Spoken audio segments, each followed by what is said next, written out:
पठानकोट का एक समृद्ध इतिहास है जो सदियों तक फैला हुआ है। यहाँ पठानकोट की ऐतिहासिक समयरेखा का संक्षिप्त विवरण दिया गया है। इतिहास महाभारत और संस्कृत व्याकरणविद और भाषाविद विद्वान पाणिनि के कार्यों में इस क्षेत्र का उल्लेख औदुंबरा के रूप में भी किया गया है, जिसे आयुधजीवी संघ योद्धा समाज के रूप में वर्गीकृत किया गया था। प्राचीन औदुंबरा साम्राज्य से संबंधित प्राचीन काल के कई सिक्के पठानकोट के विभिन्न स्थानों पर पाए गए हैं। 11वीं से 16वीं शताब्दी के मध्यकाल के दौरान पठानकोट वर्तमान हिमाचल प्रदेश में नूरपुर राज्य की पहली राजधानी थी, जिसे पहले धमेरी औदुंबरी का अपभ्रंश के नाम से जाना जाता था, और शाह के शासनकाल के दौरान इसका नाम धमेरी से नूरपुर कर दिया गया था, जहां मूल निवासी पठानिया जनजाति इस क्षेत्र के पहाड़ी राजपूतों ने इसका नाम पठानकोट से लिया, जिसे पैठण के नाम से जाना जाता था। पठानकोट पर कन्हैया मिसाल के सेनापति जय सिंह कन्हैया ने आक्रमण किया और महाराजा रणजीत सिंह के शासनकाल के दौरान राजपूत पठानिया राजपूत वंश का पंजाब में विलय हो गया।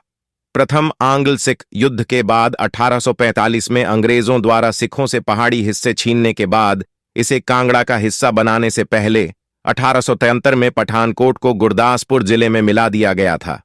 प्राचीन काल पठानकोट के आसपास के क्षेत्र का इतिहास प्राचीन काल से है। यह मौर्य और कुषाण सहित विभिन्न राजवंशों और साम्राज्यों से प्रभावित रहा है।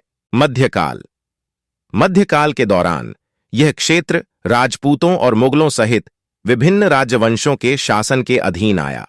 पठानकोट की रणनीतिक स्थिति ने इसे व्यापार और सैन्य गतिविधियों के लिए एक महत्वपूर्ण बिंदु बना दिया है। सिख राज्य 19वीं शताब्दी में यह क्षेत्र सिख साम्राज्य के प्रभाव में आ गया। सिख साम्राज्य के संस्थापक महाराजा रणजीत सिंह ने पठानकोट सहित इस क्षेत्र को सिख क्षेत्रों के विस्तार में जोड़ा। ब्रिटिश काल 1839 में द्वितीय आंग्ल सिख युद्ध के बाद ब्रिटिश ईस्ट इंडिया कंपनी द्वारा पंजाब क्षेत्र पर कब्जा करने के साथ पठानकोट ब्रिटिश भारत का हिस्सा बन गया।